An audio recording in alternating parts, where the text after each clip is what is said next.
Hujambo na karibu sana mtazamaji wa Zone Media, tujuzane yote ambayo yanajiri katika anga za kimataifa. Leo ni Ijumaa ya tarehe 19 mwezi wa 6 mwaka 2026, ambapo ilikuwa tushuhudie siku kubwa sana pale Uswizi ya utiwaji saini wa hati ya makubaliano kati ya Marekani pamoja na Irani ikisimamiwa na mpatanishi Pakistan. Sasa kama ilivyotangazwa kwamba siku hiyo itakuwa leo hii, lakini rasmi sasa hakutakuwa na utiwaji saini wa makubaliano kati ya Marekani pamoja na Irani siku ya hii leo pale Uswizi, kutokana na sababu ambazo zimetolewa upande wa mpatanishi ambaye ni Pakistan. Tukirejelea taarifa ya jana ambayo ilitoka kwa waziri mkuu wa Pakistan Shehbaz Sharif, ambayo ilisemwa na msemaji Mosharraf Zaidi, ni kwamba ililazimika waziri mkuu wa Pakistan Shehbaz Sharif kuahirisha safari yake iliyokuwa imepangwa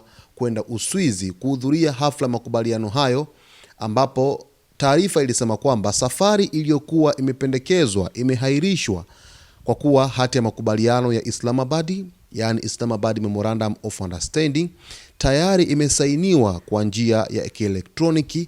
imeanza kutumika rasmi na kwa sasa ipo katika hatua ya utekelezaji, alisema msemaji Mosharraf Zaidi. Sasa Zaidi aliongeza kuwa Pakistan itaunga mkono hatua inayofuata ya utekelezaji wa makubaliano hayo kupitia mijadala na shughuli mbalimbali za kiufundi kati ya pande husika. Lakini pia taarifa kutoka nchini Marekani kupitia ikulu ya Marekani yenyewe ilisema kwamba makamu wa rais wa Marekani JD Vance amehairisha safari iliyokuwa imepangwa kwenda Uswizi ili kuongoza duru mpya ya mazungumzo na Irani kufuatia kutiwa saini kwa hati ya makubaliano yenye lengo la kumaliza vita. Mapema Vance alitetea makubaliano hayo licha ya kukosolewa na baadhi ya maafisa wa Marekani na Israel, huku akitangaza kuwa kipindi cha siku 60 cha mazungumzo kati ya Washington na Teherani kimeanza rasmi. Na Uswizi yenyewe kupitia wizara yake ya mambo ya nje ilithibitisha kuwa mazungumzo yalikuwa yamepangwa kufanyika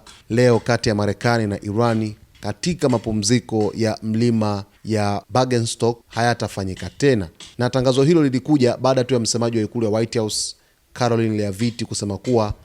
makamu wa rais wa Marekani JD Vance ameahirisha safari yake na hata safiri kuelekea huko nchini Uswizi. Sasa sababu kubwa ni hii ambayo aliitoa waziri mkuu wa Pakistan Shehbaz Sharif kwa kueleza kwamba makubaliano hayo tayari hapo awali yalikwisha sainiwa kwa njia ya kielektroniki, kwa sababu alianza kusaini rais wa Marekani Donald Trump, kisha akatuma mkataba huo moja kwa moja nchini Iran na ukasainiwa na rais wa Iran Masoud Pezeshkian, kisha baadaye waziri mkuu wa Pakistan Shehbaz Sharif akamalizia kutia saini hati ya makubaliano hiyo. Ni wazi hakutakuwepo na hafla ya utiwaji saini, lakini imesainiwa moja kwa moja kwa njia ya kielektroniki. Basi mtazamaji wetu, hicho ndio kinachojiri kuhusiana na utiwaji saini wa hati hiyo, na nitazidi kukujuza kile ambacho kitajiri kwa wakati ujao. Usiache kusubscribe channel yetu, kulike, kucomment pamoja na kushare.